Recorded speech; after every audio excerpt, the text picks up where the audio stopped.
What's going on, guys? Welcome back to the channel. Today we're going to be taking a look at how to play Gholdengo EX in the post-rotation format. Obviously, our new Journey Together set is coming out here in just a couple of weeks. I believe pre-releases are starting this weekend, so check out your local leagues if you're looking to get involved in those pre-releases. But on the weekend of April 11th, we will have our first post-rotation major event in Atlanta, and everyone's sort of starting to get prepared for that. Taking a look at the new decks as we lose a lot of cards to rotation, what's going to be good, what out of the new set is going to be impactful, all those good sorts of things. And one of the decks that has been getting a lot of hype recently in the current standard format is Gholdengo EX. It did very well at the EUIC. It also did very well this past weekend in Vancouver. And so people are taking a look at Gholdengo and saying, is this still good post-rotation? Because it doesn't seem to lose a whole lot at first glance. The Gholdengos themselves already have a very good draw ability built into them. And so the question is, how can this deck do a post-rotation? So we're going to jump into taking a look at a few different versions of the Gholdengo EX lists. But before we do that, don't forget to drop a like on this video, subscribe to the channel, and comment down below what you think of Gholdengo EX in the post-rotation format. So taking a look here at the skeleton of the list, I think no matter how you play Gholdengo, no matter what draw engine you play with it, no matter what attackers you play with it, no matter what sort of stuff you're doing with the deck, I think these 43 cards should be pretty much standard across all Gholdengo EX lists. Now, there can be some variation, but I think this is like the base. This is the base. This is the skeleton of the list, and then you kind of build from here. I think Energy Search Pro is still the correct A spec by far to play in Gholdengo. I don't think you're going to be playing anything else, and so that's why I feel pretty confident saying this is the base 43 cards for the list. So we're starting out with a 4/4 Gholdengo, a Pheasantipede, and a Monkey Dory. We all know that Dragapult is supposed to be very, very good post-rotation. The Monkey Dory, I think, stays in the list for that matchup, and I don't really see any reason to get rid of the Monkey Dory when we're all already playing the Dark Energy with the Energy Search Pro. So this is our base Pokemon lineup. Then I think our base supporter lineup is still going to be 4 Arven, 2 Cypher Maniacs code breaking, and then at least 1 Boss's Orders. I would imagine most decks are going to be playing 2 Boss's Orders, but there could be like a 1 Boss, 1 Counterculture split, those sorts of things. But at the very minimum, I think we're going to be playing these as the baseline supporters. 4 Arven makes sense. We just want to be able to get that TM evolution turn 1 if we do go second. And obviously, it finds us our Buddy Poffin, Superiors, all that good stuff. Cypher Maniac's Code Breaking is still a very good card in combination with the Coin Bonus ability and with that Flip the Script ability on the Pheasantipede EX. Then taking a look at our items for Buddy Poffin. Definitely need to play 4 of those guys. 4 Superior Energy Retrieval. Definitely need to play 4 of those guys. Here I have 2 Nest Ball, 2 Ultra Ball. I think you could see some variation here where maybe some decks will play 3 Nest Ball, 2 Ultra Ball, or 2 Nest Ball, 3 Ultra Ball, or a 3-3 of each of them, just depending on what kind of consistency you want from the deck. But I think the base line list is going to at least have a 2-2, 1 Earthen Vessel, 1 Energy Search Pro, 1 Night Stretcher, and then 1 TM Evolution. I think that a lot of lists might go up to 2 TM Evolutions as well, potentially just because it's so strong to do turn 2, and without Manaphy in the format, we know that the Terrorbox Ogerpon deck could be very good. So we have that Wellspring Ogerpon that's doing a lot of bench sniping, so you may want to be able to TM Evo more consistently so that you can avoid getting knockouts on your basic Pokemon. And then the baseline list is going to have 3 metals and then 1 of each of the other types of energy. So this is the skeleton for Gholdengo. I'm very confident in saying that for post-rotation, and you just kind of build the list out from here depending on what you want to how you want to build the deck. So first we're going to take a look at Gholdengo Dudunsparce. The Dudunsparce has the Runaway Draw ability, which is very, very strong, where once during your turn, you may draw 3 cards, then you shuffle this Pokemon and all attached cards back into the deck. So just a great draw engine for Gholdengo. Not something like a Bibarel that can be bossed up and trapped. Obviously, Bibarel rotates as well. The other reason, though, that the Dunsparce is really good is we get the new Dunsparce EX, which has the first attack that does 60 damage for each of your opponent's Pokemon EX in play for just 1 energy, which is a relatively strong attack in general. But then the second attack for 3 energy also is 150 Shred. So one of the issues Gholdengo is going to have is maybe against like Cornerstones and Mimikyus and those sorts of things. And the Dunsparce can shred through any of the walls that could get in Gholdengo's way. So good draw engine, good EX to pair with it, makes a lot of sense. So that's what we're adding in to the skeleton from that base list. For the Gholdengo Dunsparce version is a 3 Dunsparce, 2 Dunsparce, and 1 Dunsparce EX. Then for the supporters in here, I've added a 3rd Cypher Maniac. I think that card is just very good in general. A 2nd boss, Alana's Aid, and a Professor Turo. I think Turo is really strong still with Dragapult in the format. Just being able to pick up something that's damaged is very, very strong. And then Lana's Aid is just a great way to get energy back from your discard under Badulok. And I think that you can just definitely get into situations where you lose games because you've discarded all your energy or you have all your energy in play, and then you get Badooed and it just not good. So Lana's Aid can help us in those situations.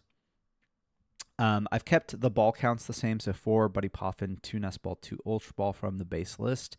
But I have added a Pal Pad in here. The Pal Pad might not be necessary. Obviously, we're not playing Pokestop anymore, so you don't necessarily have yourself discarding a bunch of your supporters, but having extra Turo, Lana, or Boss's orders doesn't seem bad. But maybe it's not necessary, or maybe we could cut down to 1 Boss's order since we have the Pal Pad and the Counter Catcher in here as well. That is certainly something you could do, but have a Pal Pad in here as well. The Counter Catcher too, so if you go second, let's say, and your opponent just gets a 1 prize knockout and you're playing against a 2 prize deck. Sometimes there's a lot of decks playing like Fan Rotoms and those sorts of things where they can take a knockout on your 1 prizer with a 1 prizer, and you kind of want to initiate the 2 prize trade. So you might need to play Arven or Cypher to get your Energy Search Pro, but then you can still use Counter Catcher to like gust up a 2 prizer. So I think having Counter Catcher in the deck makes sense. Still just the 1 of Night Stretcher in here. 1 Pokegear, just again a good consistency card for the deck. A lot of times there's certain turns where you're like digging for a boss's orders, so just having that Pokegear to help you dig a little bit further can be really helpful.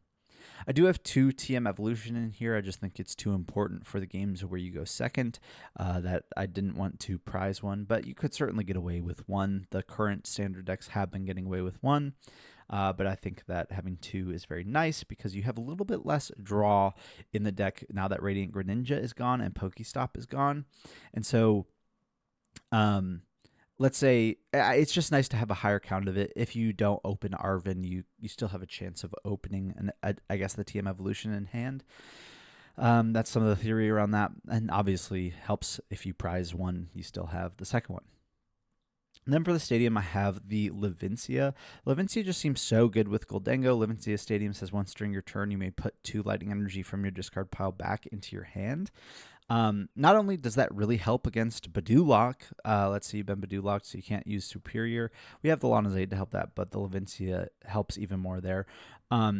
But especially against decks where you need to like discard 6 energy to take a knockout or 7 energy to take a knockout, like against Dragapults, like against Charizards, you use 1 Superior and a Levincia that gets you to 6, and then the Monkey Dory can move damage off, like against Dragapult, to get you to that 320 against Dragapult EX.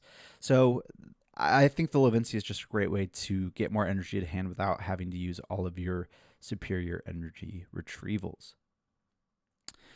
All right, so that is the Gholdengo Dunsparce. Potential inclusions for the deck. There's no Ionos in there right now. Iono feels kind of bad in Gholdengo because you want to do it late game when your opponent's got less prize cards, obviously, but late game you also have less prize cards. So Ionoing yourself to a low hand size with Gholdengo can feel pretty bad. So that's the reason I don't have it in the current list. But again, something like Raging Bolt in this format, I do think Iono is going to be pretty strong. Another option is to play Squawkabilly. Squawkabilly just helps you have a stronger turn one, and I think it's really important to have a strong turn one in this format.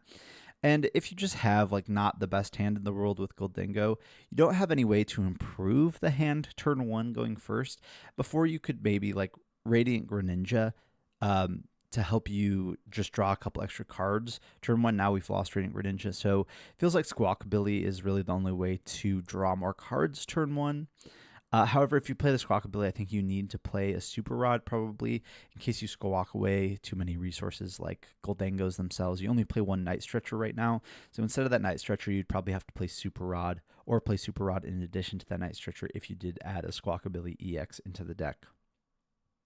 Then another option to play is the Baby Gholdengo from Surging Sparks. It's got the Strike It Rich attack. For 1 metal, it does 30 plus 90 more damage if it evolved this turn.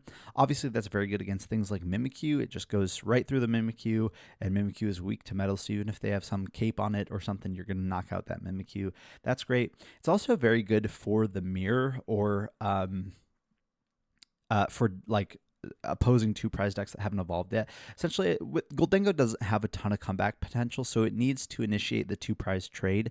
So if you take the first knockout with a two prizer on a one prizer, and then they take the first two prize knockout, you're going to be in trouble. Like against the mirror, if you go first, you evolve into a Gholdengo EX and take a one prize knockout, they're going to evolve into Gholdengo EXs and then take the first two prize knockout, and you're going to have a tough time coming back from there. So what this Gholdengo allows you to do is instead of evolving into a Gholdengo EX to take the first knockout, let's say in the mirror, you evolve into this Gholdengo to take the knockout in the mirror, and you still just have a one prize board state where your opponent can't target down a two prizer.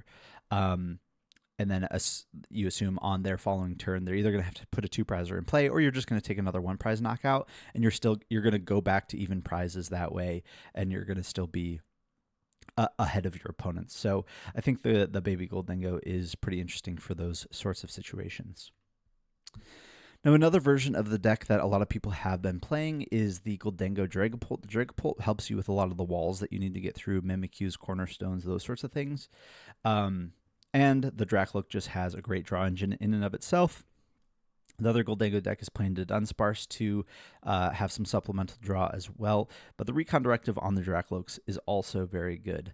This list looks a little bit different because you have to play different counts of energies. You need to play a 2/2 of the Fire and Psychic to help you power up the Dragapults, as well as some Crispins to help you power up the Dragapults. And then you do need a Super Rod in this version of the deck anyway, because you need to get those Fire and Psychic energies back in the deck to be able to utilize Crispin if they've been taken out of the deck already. But in general, we're still with a 4/4 Gholdengo, playing a 2/2/1 Dragapult EX in here. I don't think it's necessary to play the full 2/2/2, but you definitely could do that. That allowed a little bit extra room in the list to play double boss and a counter catcher and the Turo. Those were some spaces that I wanted opened up in the list, and so I figured taking out the Dragapult, the second Dragapult, is probably just fine. Your main attacker in the list is still Gholdengo. You really use that Dragapult for situations where you find yourself like in trouble against a wall that your Gholdengo can't get through. Certainly the Dragapult is a good attacker into other matchups, but for the most part, Gholdengo is still kind of like your main guy. 4/3 Arven Cypher Maniac split, and then the two Crispin we already talked about. That's how you're going to be able to power up your Dragapult in one turn. Same count of Ball Search as the last deck. We do have an added Super Rod in here. We still have 2 TM Evolution in the deck. I still think that's very, very important. And then the Stadium, instead of the Levincia, because we're not playing multiple Lightning Energy, it is just the Artozan in this version of the deck. So that's really nice, just to get your basics out. So this is the version of Gholdengo Dragapult, and a few potential inclusions in here as well. These could go for both versions of the deck, I guess. And we already talked about the Iono and the other deck. It's nice to have some disruption, but Iono can feel kind of bad in Dragapult. Squawkabilly, like we said, it just can help you have a little bit more powerful turn one going first. Sometimes you don't have the best hand. You can't get multiple Gimme Ghouls down.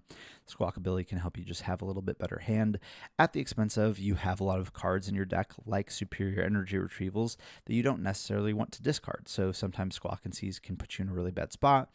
That's why I don't currently have it on the list, but is certainly an option. Rescue Board is also interesting because you start Dreepies and those sorts of things, and having the Rescue Board to just like retreat out of those is nice. And then another inclusion that I think you could look at is the Iron Bundle. The Iron Bundle is more interesting when you're like attacking with Dragapult, because you can hit into something with Dragapult, spread some damage, and then Iron Bundle, and then hit something else and spread more damage to finish off the thing you hit with the Dragapult last turn.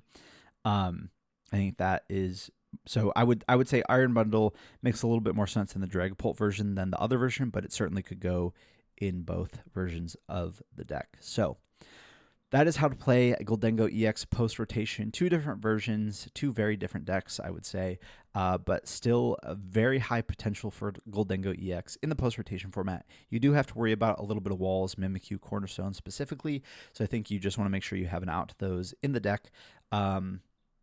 But overall, I think one of the issues Gholdengo is going to have is a little bit of decreased consistency without Pokestop and without Radiant Greninja. Your turn ones are a little bit less explosive because you don't get that supplemental draw of the Greninja and that Pokestop to help you just set up a little bit better turn one. So that's where my mind has kind of thought about Squawkabilly a little bit, but I'm not sure it's worth the risks that Squawkabilly builds into the deck. Obviously, like squawking away multiple superior energy retrieval would feel really bad. But yeah, let us know what you think about the list down below. Don't forget to like, comment, and subscribe, and we'll see you guys in the next video.